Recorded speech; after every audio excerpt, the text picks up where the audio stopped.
नमस्कार, स्वागत है आप सभी का। मैं हूं आपके साथ शाफनी पटनायक। बुलेटिन की शुरुआत करेंगे। छत्तीसगढ़ प्रदेश कांग्रेस कमेटी अल्पसंख्यक विभाग के नवनियुक्त प्रदेश प्रभारी निजामुद्दीन राइन और सह प्रभारी आसिफ पाशा का प्रदेश में पहली बार आगमन हुआ। छत्तीसगढ़ अल्पसंख्यक विभाग के अध्यक्ष अमीन मेमन की अध्यक्षता में प्रदेश कार्यकारिणी की बैठक और कार्यकर्ता सम्मेलन किया गया, जिसमें प्रदेश कांग्रेस के प्रभारी महामंत्री अमरजीत चावला और ओडिशा अल्पसंख्यक विभाग के प्रभारी अब्दुल कलाम भी मौजूद रहे। प्रदेश के सभी जिलों में बड़ी संख्या में अल्पसंख्यक विभाग के पदाधिकारियों और कार्यकर्ताओं ने इस कार्यकारिणी में हिस्सा लिया है।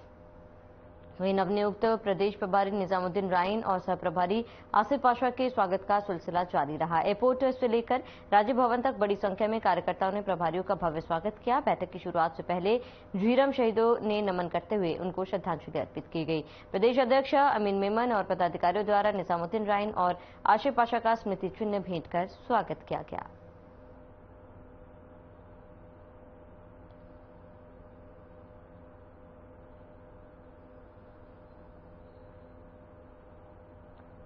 खबर कोंडागांव के विश्रामपुरी से है, जहां केशकाल विधानसभा क्षेत्र अंतर्गत आने वाले ग्राम बड़ागांव से लेकर पूर्व विधायक सेवक राम नेताम के गृह ग्राम मैनपुर तक प्रधानमंत्री सड़क योजना के अंतर्गत सड़क रिन्यूअल का कार्य किया जा रहा है, जिसे पूर्व विधायक और क्षेत्र के ग्रामीणों ने गुणवत्ताहीन बताया है। और विषय पर हमारे चैनल के संवाददाता ने मौके पर जाकर ग्रामीणों और पूर्व विधायक से बातचीत की तो बताया गया कि सड़क रिन्यूअल का कार्य किया जा रहा है, किंतु जो कार्य विभाग के द्वारा किया जा रहा है वहां काफी ज्यादा गुणवत्ताहीन कार्य किया जा रहा है। प्रदेश क्षेत्र के ग्रामीणों ने इस बात की शिकायत संबंधित विभाग के अधिकारियों से की तो उन्होंने कहा कि यह पहला लेयर है, दूसरे लेयर में सावधानी बरती जाएगी और सड़क की गुणवत्ता के अनुरूप बनाई जाएगी।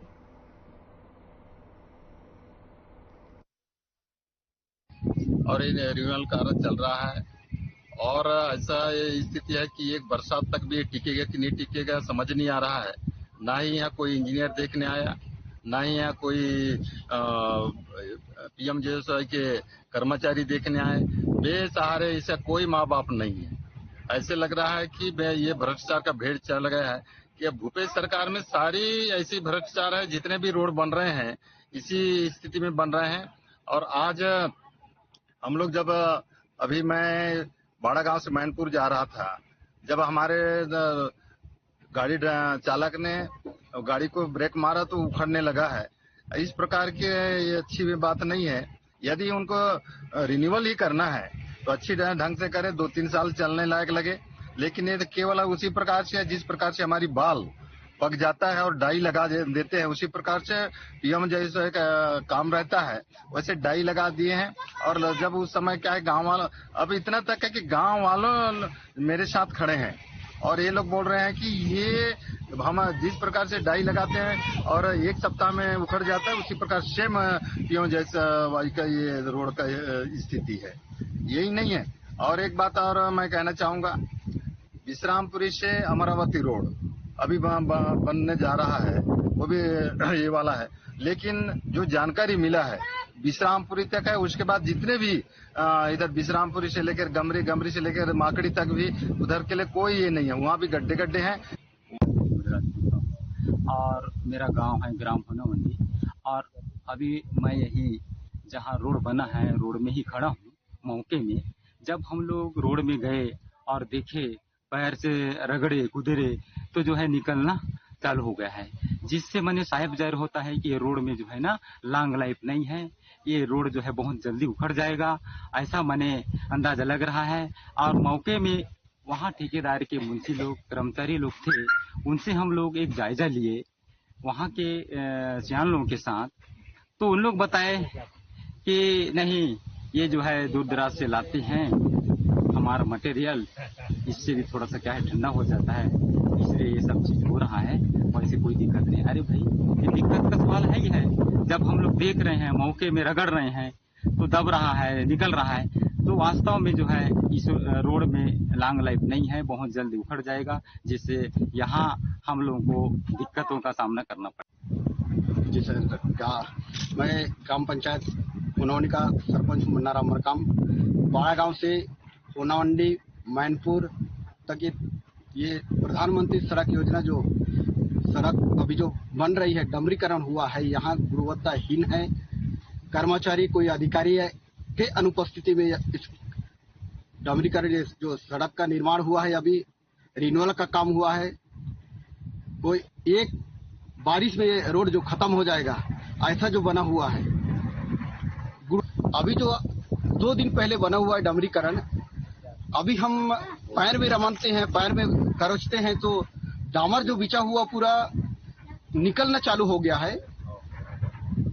इससे साफ जाहिर होता है मतलब कहीं ना कहीं सरकार का भ्रष्टाचारी और यहाँ के जनप्रतिनिधियों का भ्रष्टाचारियों का पूरा भेद चढ़ा हुआ है। और साथ में डामर जो बिछा हुआ है, यहाँ पे डामर कम है। यहाँ जो आयल जो डालते हैं, जो काला जो दिखता है, आयल की मात्रा ज्यादा है, डामर कम है। इससे क्या है कहीं ना कहीं मेट का जो इस रोड का मेट और मुंशी का कहना है कि मतलब यहाँ की जो डामर जो लाया जा रहा है 100 किलोमीटर दूर से लाते डामर मतलब यहाँ पहुँचने तक मतलब डामर ठंडा हो जाता है। उसके वजह से भी ये बुरबुरा होना चालू हो गया है। पाइप ज्यादा समय का नहीं है, 1 वर्ष में ये पूरा उखड़ जाएगा। ऐसा जो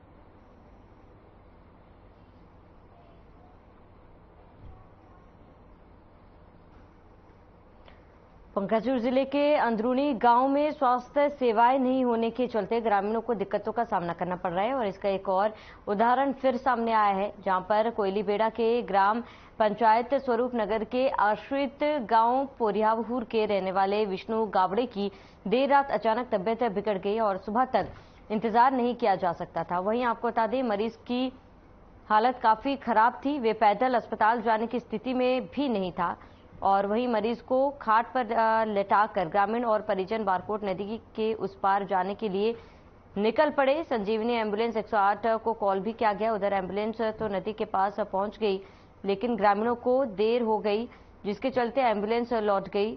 ग्रामीण मरीज के खाट पर लेकर 2 किलोमीटर और चलकर संगम पहुंचे। यहाँ एम्बुलेंस को कॉल किया गया, जिसके बाद मरीज को एम्बुलेंस से पंकाजूर अस्पताल पहुंचाया गया।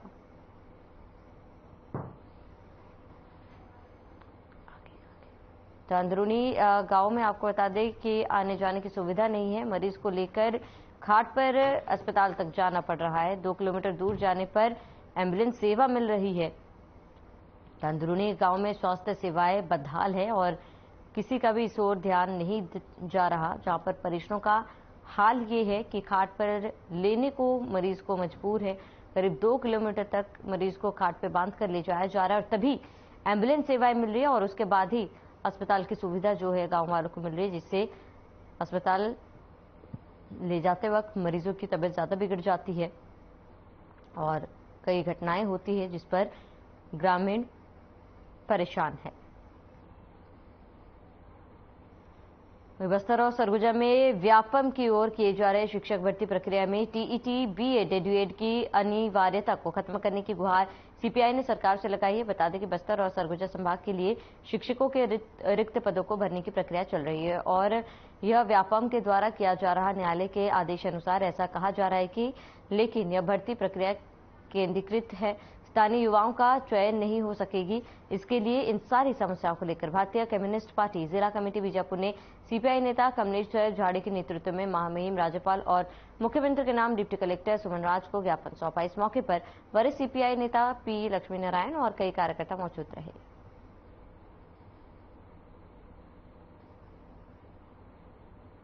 हम लोग मांगे पूरी नहीं होने से आगे कदम उठाएंगे, बहुत जबरदस्त कदम उठाने वाले, आंदोलन करने वाले हैं। लेकिन बस्तर सरगुजा में 6ठी अनुसूची, 5वीं अनुसूची, 6ठी तो नहीं है, 5वीं अनुसूची लागू है, पेशा कानून लागू है। पेशा कानून और 5वीं अनुसूची के तहत क्षेत्रीय लोगों को ही भर्ती में लेना है। अब इसमें क्या हुआ, इस भर्ती में पूरे छत्तीसगढ़ के लोगों को लिया जा रहा है। छत्तीसगढ़ से उधर रायपुर की तरफ के लोगों का पढ़ाई और इधर बस्तर और सरगुजा वालों का पढ़ाई में बहुत फर्क रहता है। इसलिए सब लोग मिलकर कंपटीशन करेंगे तो हमारे बस्तर बीजापुर वाले बहुत पीछे रहेंगे। हम बस्तर में ये चाहते हैं कि 5वीं अनुसूची और पेशा कानून के तहत उसमें लिखा हुआ है कि क्षेत्रीय लोगों का ही भर्ती 100% करना चाहिए। अगर ये सरगुजा संभाग और बस्तर संभाग में शिक्षकों की भर्ती की जा रही है, व्यापम के द्वारा किया जा रहा है करके, और उसमें टीईटी, बीएड, डीएड अनिवार्य किया गया है। बस्तर और सरगुजा टोटल ट्राइबल क्षेत्र है, अनुसूचित इलाका है। ये अगर अनिवार्य करते हैं हर वर्ग के लिए, तो यहाँ के लोकल बच्चे फार्म तक नहीं भर पाएंगे। इसलिए हमारा मानना है, हमारा ये कहना है, सरकार से मांग है कि टीएड, बीएड, डीएड ये अनिवार्यता खत्म करे और संभाग स्तर पे, जिला स्तर पे और पंचायत स्तर पे जो पूर्व की तरह भर्ती प्रक्रिया संचालित करे। ये हमारी मांग है।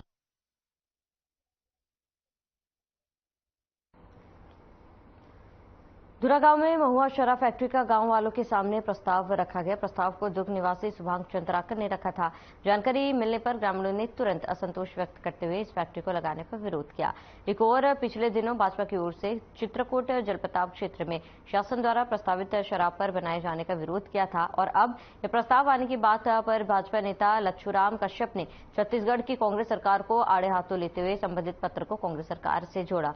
उन्होंने कहा कि छत्तीसगढ़ शासन बस्तर में इस तरह शराब की फैक्ट्री और बार बनाकर यहां का माहौल खराब करने का काम कर रही है। यहां के युवाओं को शराब का लती बनाकर उनका भविष्य खराब करने की चाल चल रही है। इसका हम पुरजोर विरोध करते हैं।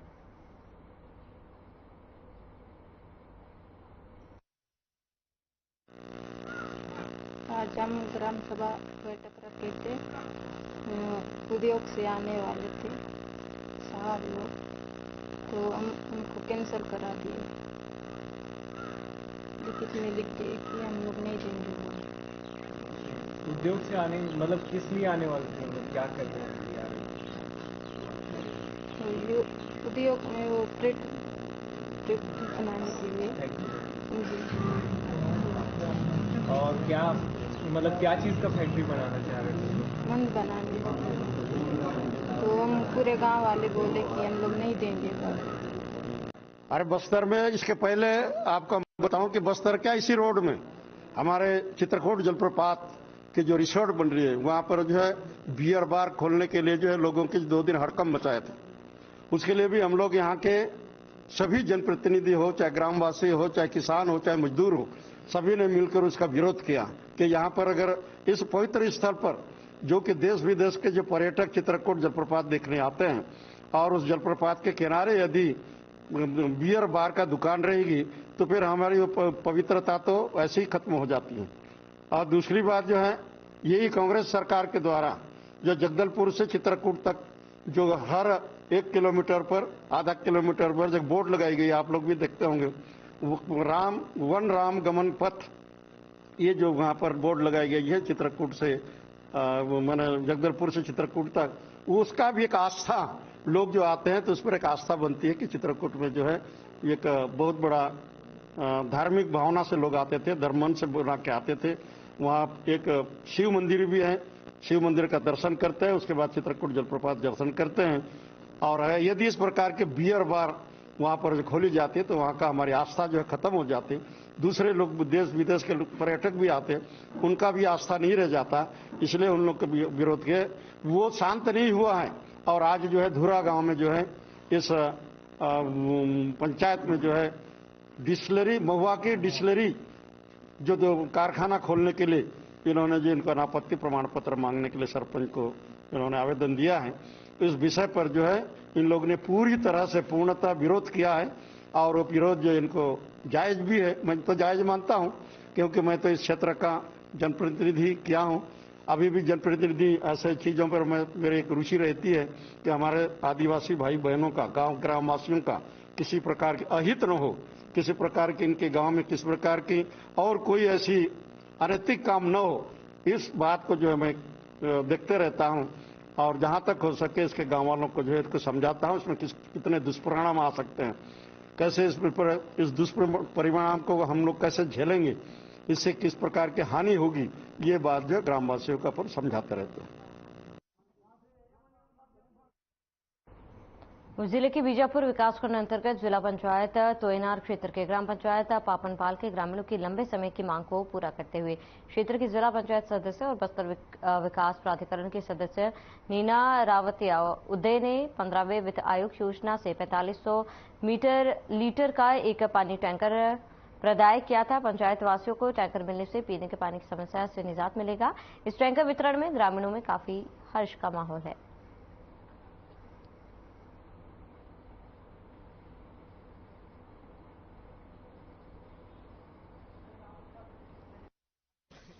आज का समय बड़ा खुशी का समय है।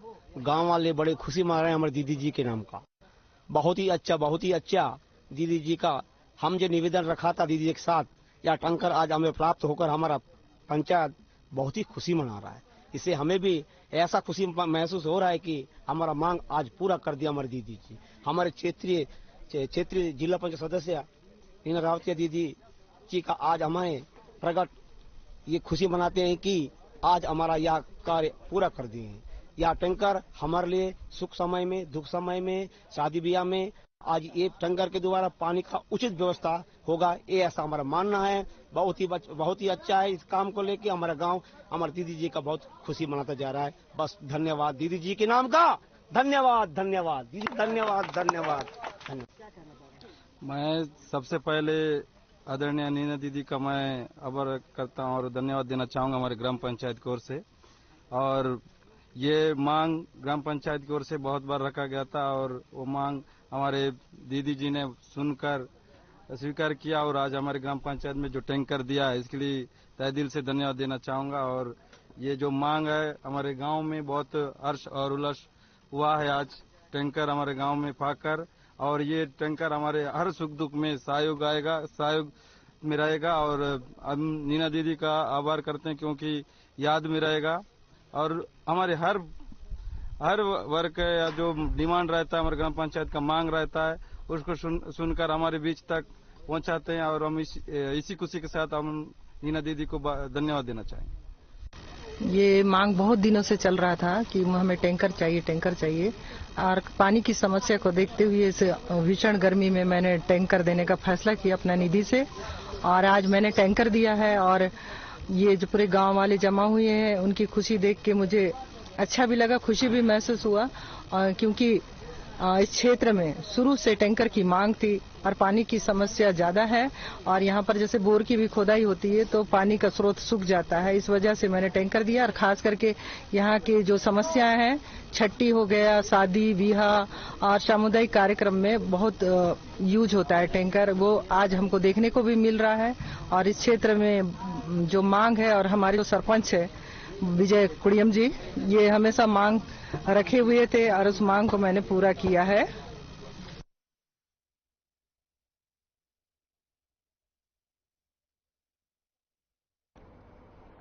तो बरमकेला अंचल के कई गांवों में इन दिनों पेयजल संकट बनी हुई है, जिसका स्थायी समाधान नहीं हो पाने के कारण ग्रामीण टैंकर के पानी से प्यास बुझाने को विवश है। ग्राम पंचायत लोधिया में जल स्रोत सूख गया है और ऐसे में अब लोगों का जीवन पूरी तरीके से टैंकर के पानी पर आश्रित है।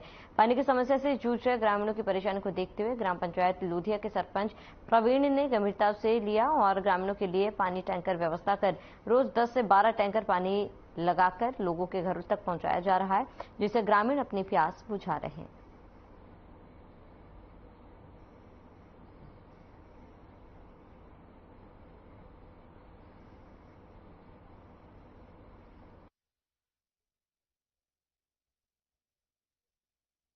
व्यवस्था कर रहे हैं, लगभग हर वार्ड में भी दे रहे हैं। लगभग एक दिन में कितने टैंकरों का व्यवस्था कर रहे हैं? 8 से 10 टैंकर का व्यवस्था हो रहा है।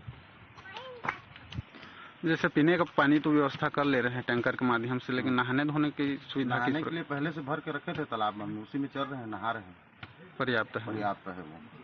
क्या नाम लिखते हैं? कौन से ग्राम पंचायत लोधिया, नाम प्रवीण कुमार सारथी। पानी के बहुत समस्या होते टैंकर में आके देते ग्राम पंचायत वाला तो पानी के ले दिन पानी के बहुत समस्या होते टैंकर में आके देते ग्राम पंचायत वाला तो पानी के ले दिन। मैं ग्राम पंचायत लोधिया का निवासी दीपक कुमार सारथी हूँ। हमारे यहाँ लोधिया में पानी का बहुत ज़्यादा समस्या हो जाता है, गर्मी में बहुत ज़्यादा समस्या हो जाता है, पानी का लेवल कम हो जाता है, 700-800 फीट में पानी नहीं मिल पाता है। और हमारे ग्राम पंचायत लोधिया गुड्डू सरपंच के द्वारा पानी वितरित किया जाता है, जो 2 महीना से ऐसे ही चल रहा है। उन्हीं का टैंकर में पानी मिलता है, नहीं तो हम लोगों को पानी नहीं मिल पाता, पानी का बहुत ज़्यादा दिक्कत जाता है।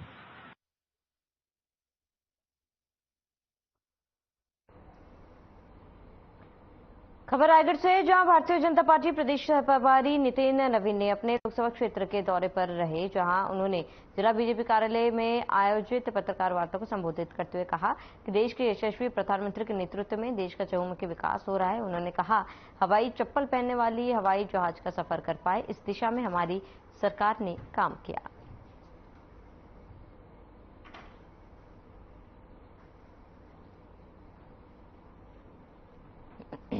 हम आपके माध्यम से छत्तीसगढ़ की जनता का आभार व्यक्त करने आए हैं कि पिछले 9 वर्षों में जो हमने माननीय प्रधानमंत्री जी ने देश की सेवा कर पाए हैं, तो जब छत्तीसगढ़ और देश की जनता का जो आशीर्वाद और समर्थन मिला, उसके कारण कर पाए। हम लोगों ने जो पहले ही दिन से संकल्प लिया था कि हमारी सरकार गरीबों के लिए समर्पित सरकार होगी, तो हम लोगों ने हर योजनाओं को गरीबों को सामने रखकर बनाया, चाहे वो अन्न योजना हो, चाहे उज्ज्वला की योजना हो, चाहे आयुष्मान की योजना हो, चाहे इंफ्रास्ट्रक्चर में डेवलपमेंट की बात हो, हर योजनाओं में गरीब को आगे रखकर बनाया।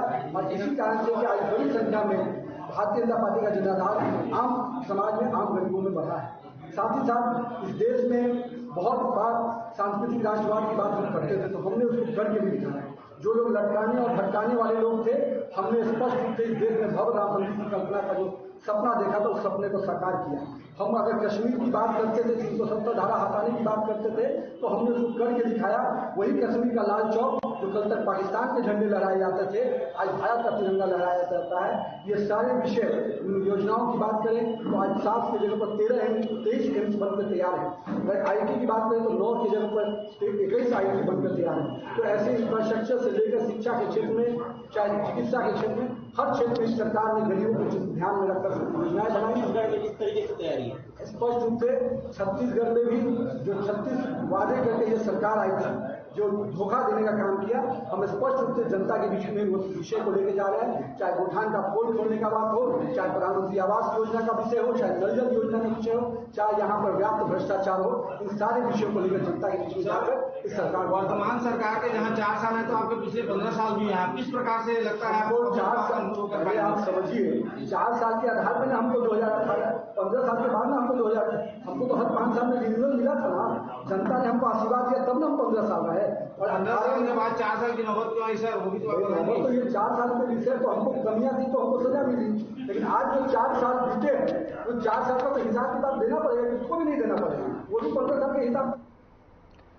खबर सरगुजा से, जहां नौकरी लगाने का झांसा देकर ह्यूमन ट्रैफिकिंग करने के मामले में सरगुजा पुलिस ने सख्त कार्रवाई की। वहीं पुलिस अधीक्षक के निर्देशन में थाना कोतवाली द्वारा मामले में 2 आरोपियों को गिरफ्तार किया। बता दें कि आरोपियों द्वारा युवती के कोंडा गांव से बुलाकर फर्जी शपथ पत्र बनवाकर गुजरात भेजने में योजना बनाई गई, जिसकी युवती ने पुलिस को सूचना दी। वहीं मामले पर कार्रवाई करते हुए पुलिस ने आरोपियों को पकड़कर आगे की जांच शुरू कर दी।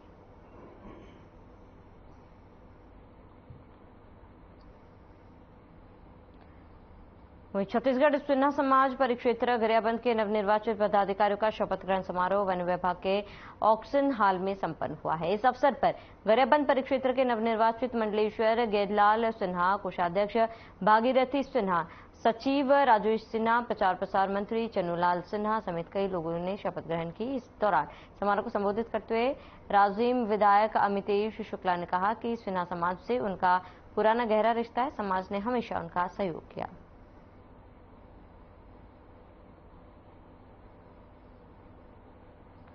खबर पंकाजूर से, कांकेर जिले के अंतागढ़ ब्लॉक में फिर एक बार ईसाई समाज के विरोध में ग्रामीण आगे आए और तहसीलदार को ज्ञापन सौंपा। बता दें कि क्षेत्र के कई लोग बड़ी संख्या में ईसाई धर्म को मानते हुए धर्म परिवर्तन किया, जिसको लेकर समय समय पर क्षेत्र के लोग विरोध करते हैं। वहीं कब्रिस्तान के लिए प्रशासन ने ग्राम गावड़े खास गांव में 2 एकड़ भूमि चिन्हित किया गया, जिसको लेकर ग्रामीणों ने आक्रोश में ग्रामीणों का कहना है कि हमारे रीति रिवाज को ईसाई समाज नहीं मानता और इस जमीन के असली हकदार हम हैं और ये जमीन कब्रिस्तान के लिए नहीं देंगे। इसी बीच पूर्व विधायक भोजराज समेत क्षेत्र के सरपंच गायता पटेल और ग्रामीणों ने तहसीलदार को ज्ञापन सौंपा।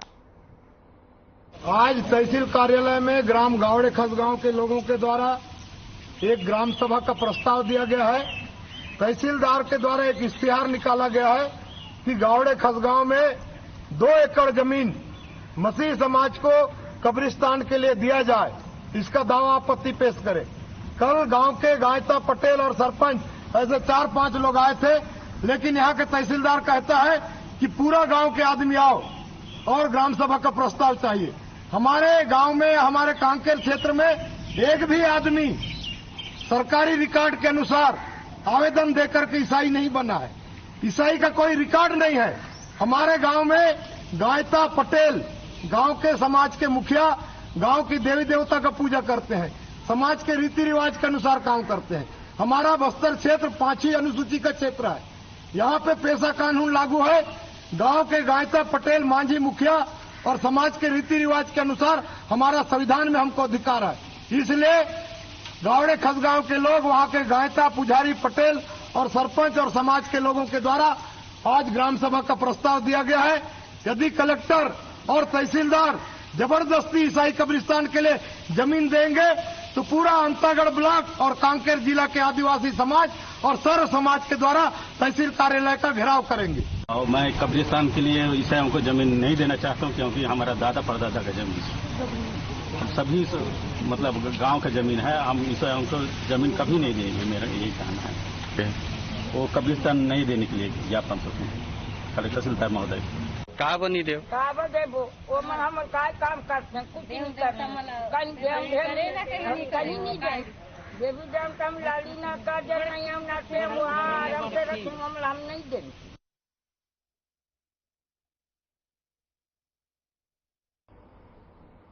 खबर सुकमा से है, जहां भाकपा कार्यालय के सामने टेंट लगाकर कार्यकर्ताओं ने टीटी, बीटी, डीईटी के खिलाफ उग्र आंदोलन किया। भाकपा के समर्थन में हजारों लोगों की संख्या में भीड़ उमड़ी और युवा ही नहीं बुजुर्ग भी भीषण गर्मी के बीच लगातार डटे रहे। साथ ही लोगों ने पैदल रैली निकालकर नारेबाजी करते हुए महामहिम राज्यपाल के नाम ज्ञापन सौंपा। सभा को संबोधित करते हुए राज्य सचिव मनीष कुंचाम ने मंत्री कवासी लखमा को आरोप लगाते हुए कवासी लखमा बेरोजगार युवाओं को षड्यंत्र कर फंसा रहा है, जिससे युवाओं का भविष्य अंधकार में है।